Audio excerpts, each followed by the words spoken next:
আসসালামু আলাইকুম সুপ্রিয় শিক্ষার্থীরা, আমরা এখন যে বিষয়টা নিয়ে পড়বো সেটা হচ্ছে বাংলা ভাষা।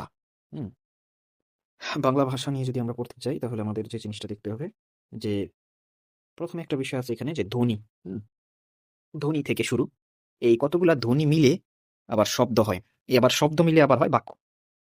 এখন এই ধ্বনিগুলা কিভাবে তৈরি হয় এখানে বলা আছে যে গলনালী, মুখবিবর, কণ্ঠ, জিহ্বা, তালু, দাঁত, নাক, পতঙ্গ দিয়ে মানুষ নানা রকম ধ্বনি তৈরি করে। মুখবিবর হচ্ছে মুখের ভিতরে যে ফাঁকা জায়গাটা আছে, কণ্ঠ মানে আমাদের যা দিয়ে আমরা বলি মানে গলার ভিতরে আছে। এখন মনের ভাব প্রকাশক এসব বাক্যের সমষ্টিকে বলে ভাষা। হুম, তারপর আমাদের যে বিষয় আরো কিছু ইম্পর্টেন্ট বিষয় আছে এখানে, সেটা হচ্ছে যে ভাষা, পৃথিবীতে কয়েক হাজারের বেশিও ভাষা রয়েছে। হুম, তো এর মধ্যে বাংলা একটা ভাষা।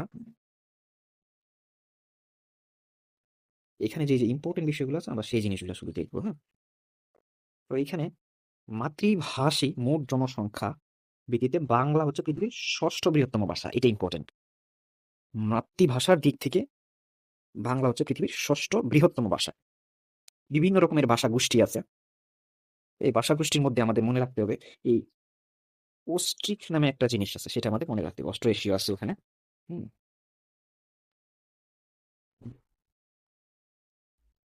তারপর এখানে ইন্দো ইউরোপীয় ভাষা পরিবারের আদি ভাষা বহু বিবর্তনের মধ্যে দিয়ে বাংলা ভাষায় পরিণত। ইন্দো ইউরোপীয়, ইন্দু মানে ইন্ডিয়া, ইন্ডিয়াতে যে ইউরোপীয়রা আসছে সেই ভাষা পরিবারের ভাষা বহু বিবর্তনের মধ্য দিয়ে পরিবর্তনের মাধ্যমে আজকে বাংলা ভাষা। প্রথমে ইন্দো ইউরোপীয় ছিল, এরপর ইন্দো ইরানীয় হলো, তারপর ভারতীয় আর্য, আর্য বেদের ভাষা, তারপরে প্রাকৃত, এরপরে বাংলা। তো বাংলা ভাষা লিখিত রূপের প্রাচীনতম নিদর্শন হচ্ছে চর্যাপদ। এটা একটা ইম্পর্টেন্ট কথা। আর বাংলা ভাষার যে জন্মের কথা বলা আছে, হুম, বাংলা ভাষার জন্ম, এই বাংলা ভাষার জন্ম হয়েছে প্রাকৃত ভাষা থেকে। এই কথাটা ইম্পর্টেন্ট। সংস্কৃত ভাষা আছে, প্রাকৃত ভাষা আছে। হ্যাঁ, বাংলা ভাষার জন্ম হচ্ছে প্রাকৃত ভাষা থেকে। আর বাংলা ভাষার লিখিত রূপে প্রাচীনতম নিদর্শন হচ্ছে চর্যাপদ। তো ভাষার আঞ্চলিকতা আছে, এই আঞ্চলিকতাকে উপভাষা বলে। এটা ইম্পর্টেন্ট। তারপরে আমরা যদি দেখি বাংলা ভাষার নিজস্ব লিপি আছে। এই বাংলা ভাষার লিপি নাম হচ্ছে বাংলা লিপি। ইম্পর্টেন্ট কথা, এটা এটা ইম্পর্টেন্ট। বাংলা লিপি। তো বাংলা লিপিতে মূল বর্ণের সংখ্যা 50টা, স্বরবর্ণ 11টা, ব্যঞ্জন বর্ণ 39টা। এটা ইম্পর্টেন্ট। আর প্রায় 2500 বছর আগে উপমহাদেশে ব্রাহ্মী লিপির জন্ম হয়। এই ব্রাহ্মী লিপির পূর্ব ভারতীয় শাখা দশম শতক নাগাল কুটিল লিপি নামে পরিচিত। বাংলা লিপি এই কুটিল লিপির বিবর্তিত রূপ। আচ্ছা, তাহলে আসতে পারে বাংলা লিপিটা কোন লিপির বিবর্তিত, তাহলে বলতে হবে কুটিল লিপির। হ্যাঁ, আচ্ছা। এই যে সংস্কৃতের কথা এখানে বলা আছে, মৈথিলি, এগুলা বিভিন্ন ভাষা। উম, সংস্কৃতি একরকম ভাষা, প্রাকৃত ভাষা। বাংলা হচ্ছে লিপি। তো বাংলা লিপিটা ব্রাহ্মী লিপি থেকে আসছে, এটা একটা ইম্পর্টেন্ট বিষয়। আচ্ছা, আমরা এখন কিছু বাংলা দ্বিতীয় পত্রের ভাষা ও বাংলা ভাষা রীতি বিষয়ে কিছু ইম্পর্টেন্ট এমসিকিউ দেখব। হুম, আচ্ছা, তাহলে এমসিকিউ গুলা। আচ্ছা, প্রমিত ভাষার ক্ষেত্রে কোনটি প্রযোজ্য? প্রমিত ভাষা হচ্ছে এই ভাষাটা সহজ সরল। এগুলো একটা বন্য শব্দের চলিত রূপ। এই বন্য শব্দটা হচ্ছে সাধুরূপ, চলিত রূপ হচ্ছে ভুনু। সেটাও গেল। এরপরে আমরা দেখি, যদ্যপি যদিও এটা বেশি দরকার নাই। তারপরে আমাদের সাধু ভাষার ক্ষেত্রে এটাও দরকার নাই বেশি একটা। ভাষার অর্থযুক্ত ক্ষুদ্রতম একক রূপমূল। অর্থযুক্ত ক্ষুদ্রতম রূপমূল হচ্ছে একটা শব্দের একটা অংশ, এটাকে রূপমূল। তৎসম শব্দের ব্যবহারে কোন রীতি বেশি ব্যবহৃত হয়? তৎসম শব্দের ক্ষেত্রে সাধু রীতি বেশি ব্যবহৃত হয়। তৎসম শব্দের ক্ষেত্রে সাধু রীতি। তৎসম শব্দের ব্যবহারে কোন রীতি? সাধু রীতি। এটা ইম্পর্টেন্ট। আচ্ছা, তারপরে আমরা যদি নিচের দিকে যেতে চাই কিন্তু যাওয়া যাচ্ছে না। এটা আমরা দেখি স্ক্রল করে। বাহ, ঠিক আছে। সাধু চলিত, সাধু চলিত, এটা ইম্পর্টেন্ট। সাধু ও চলিত রীতির মধ্যে মূল পার্থক্য।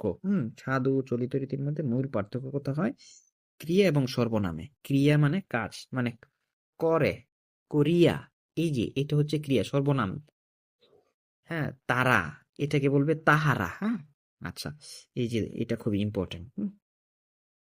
আচ্ছা, তারপরে ভাষার কোন রীতি পরিবর্তনশীল? ভাষার কোন রীতিটা হচ্ছে পরিবর্তনশীল? হ্যাঁ, ভাষার চলিত রীতিটা হচ্ছে পরিবর্তনশীল। হ্যাঁ, চলিত রীতি পরিবর্তনশীল। ইম্পর্টেন্ট। ভাষার প্রকৃতি নিয়ে আলোচনা করে ব্যাকরণ। ইম্পর্টেন্ট। ভাষার প্রকৃতি নিয়ে আলোচনা করে ব্যাকরণ, এটা ইম্পর্টেন্ট। ভাষার, আচ্ছা, প্রথম বাংলা ব্যাকরণ প্রকাশিত হয় কোন ভাষায়? পর্তুগিজ ভাষায়, এটা ইম্পর্টেন্ট।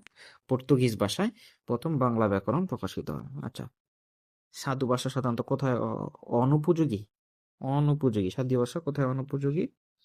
সাধু ভাষাটা হচ্ছে নাটকের সংলাপে অনুপযোগী। হ্যাঁ, আমরা চলিত ভাষায় নাটকের বক্তব্য, নাটকের কথাগুলো আমরা বিভিন্ন অঞ্চলের মুখের ভাষাকে উপভাষা বলা ইম্পর্টেন্ট। নর্মাল বাংলা ভাষারীতি কয়টা?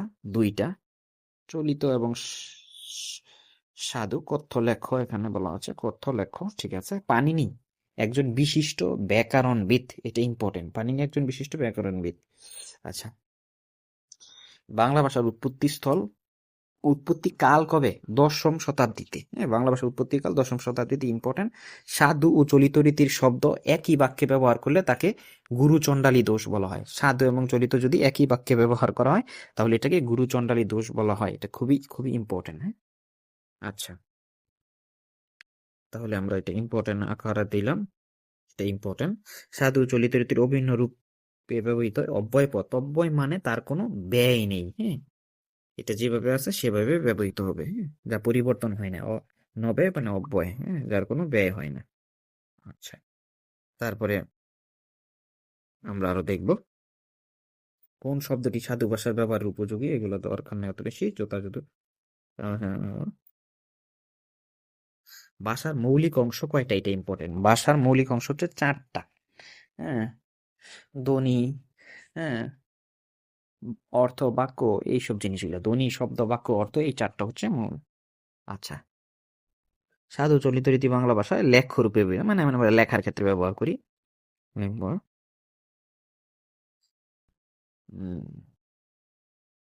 আমরা বেশি ইম্পর্টেন্ট গুলো একটু দেখব।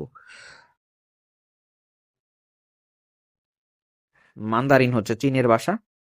সাধু ভাষা পরিভাষাটি প্রথম ব্যবহার করেন রাজা রামমোহন রায়। রাজা রামমোহন রায়। আচ্ছা,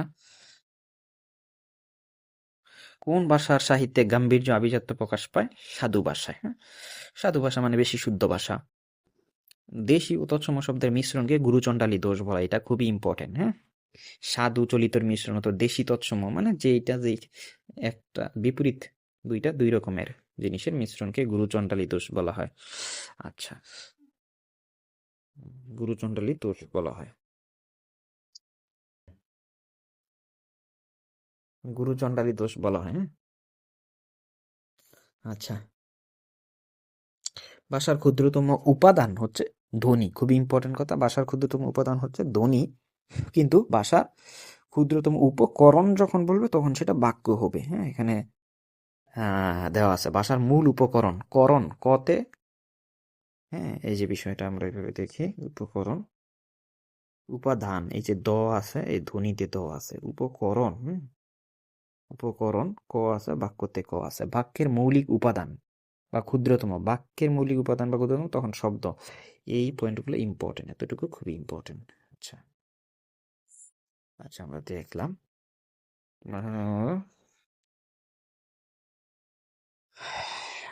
ভাষার কোন রীতি কেবলমাত্র লেখ্য রূপে? সাধু রীতি শুধু লেখার ক্ষেত্রে ব্যবহৃত হয়। বাংলা ভাষা নিচের কোন ভাষাগোষ্ঠীর অন্তর্ভুক্ত? হ্যাঁ, বাংলা ভাষায় এটা খুবই খুবই ইম্পর্টেন্ট। ইন্দো ইউরোপীয় বাংলা ভাষাটা হচ্ছে ইন্দো ইউরোপীয়। চলিত ভাষার সৃষ্টি 1914 সালে। হ্যাঁ, 1914 সালে চলিত ভাষার সৃষ্টি হয়, আর সেটা আমাদের প্রমোদ চৌধুরীর সাথে সম্পর্কযুক্ত। হুম, হ্যাঁ, মাসিক সবুজপত্র পত্রিকা প্রকাশ করেন। হ্যাঁ, এই পত্রিকাটা প্রকাশ করেন প্রমোদ চৌধুরী। আচ্ছা, ভাষার আঞ্চলিক বৈচিত্র্যকে বলা হয় উপভাষা। ভাষার যে আঞ্চলিক বৈচিত্র্য আছে সেটাকে বলা হয় উপভাষা। উপভাষা। আঞ্চলিক বৈচিত্র্যকে বলা হয় উপভাষা, এটা একটা ইম্পর্টেন্ট। আচ্ছা, আমরা বাকি জিনিসগুলো আস্তে আস্তে আরো পড়বো। আজকে এই পর্যন্তই।